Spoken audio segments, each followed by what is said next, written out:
बिस्मिल्लाहिर्रहमानिर्रहीम अस्सलाम वालेकुम। I am Afshan, welcome to my channel cook and cook. मुहर्रमुल हराम स्पेशल में आज मैं आपको बनाना सिखा रही हूँ दूध वाला शरबत। नॉर्मली सभी के यहाँ बन रहा होता है दूध वाला शरबत और सब बहुत से तरीक़ों से इसको बनाते हैं। मैं बहुत सिंपल तरीके से बना रही हूँ अपने बिगनर्स के लिए। तो बहुत ही ईज़ी सी सिंपल सी रेसिपी है, तो चलिए इसको बनाना स्टार्ट करते हैं। तो सबसे पहले नोट कर लें कि जो चीज़ें हमें चाहिए इसके लिए। तो मैंने यहाँ पर 1.5 लीटर दूध ले लिया है और इसमें हमने 1 कप चीनी डाली है। और यहाँ पर हमारे पास कुछ पिस्ते और बादाम है, ये आपके ऊपर है कि आप कितना डालना चाहते हैं। 2 से 3 टेबल स्पून हमारे पास तुखमलंगा है, जिसको हमने 10 मिनट के लिए सोख करके पानी में रख लिया था और बाकी इसका पानी डिस्कार्ड कर दिया है। यहाँ पर हमारे पास है हरा वाला शरबत। तो ये सब चीज़ें हमें चाहिए होंगी और शरबत हमने ले लिया तकरीबन 1 कप के करीब। तो सिंपली हम दूध को सबसे पहले एक बड़े से बोल में डाल लें ताकि अच्छे से मिक्सिंग हो जाए।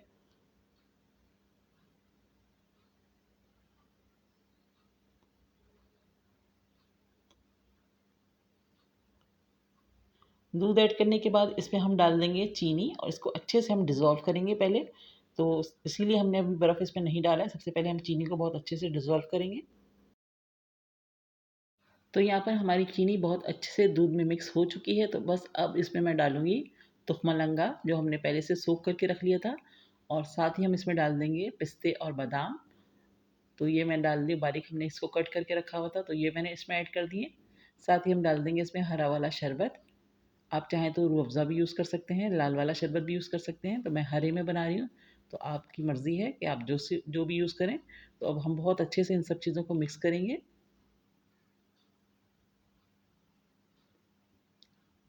तो देखिए यहाँ पर हमने सब चीज़ों को बहुत अच्छे से मिक्स कर लिया। अब हम इसको बहुत अच्छा सा चिल्ड करेंगे। तो मैं इसमें डाल रही हूँ बर्फ़ के बड़े-बड़े पीसेस, ताकि हमारा शरबत जो है बहुत अच्छा सा ठंडा हो जाए। उसको बर्फ़ डाल के हम बहुत अच्छे से इसको मिक्स करेंगे, हिलाएँगे ताकि जल्दी से ठंडा हो जाए। उसके बाद हम आपको सर्व करके दिखाएँगे। तो देखिए झटपट से हमारा दूध वाला शरबत बिल्कुल रेडी हो गया है। बस अब इसको आप सर्व कर सकते हैं। मोहल्ले में बाँटना चाहते हैं अगर तो ज़्यादातर मुहर्रम में शरबत बनाया जाता है, सबीलें लगाई जाती हैं, तो आप इसको बना सकते हैं। बहुत ही सिंपल सी रेसिपी है, तो ज़रूर ट्राई कीजिएगा। रेसिपी पसंद आए तो प्लीज़ लाइक एंड कमेंट्स करके अपना फीडबैक दीजिएगा।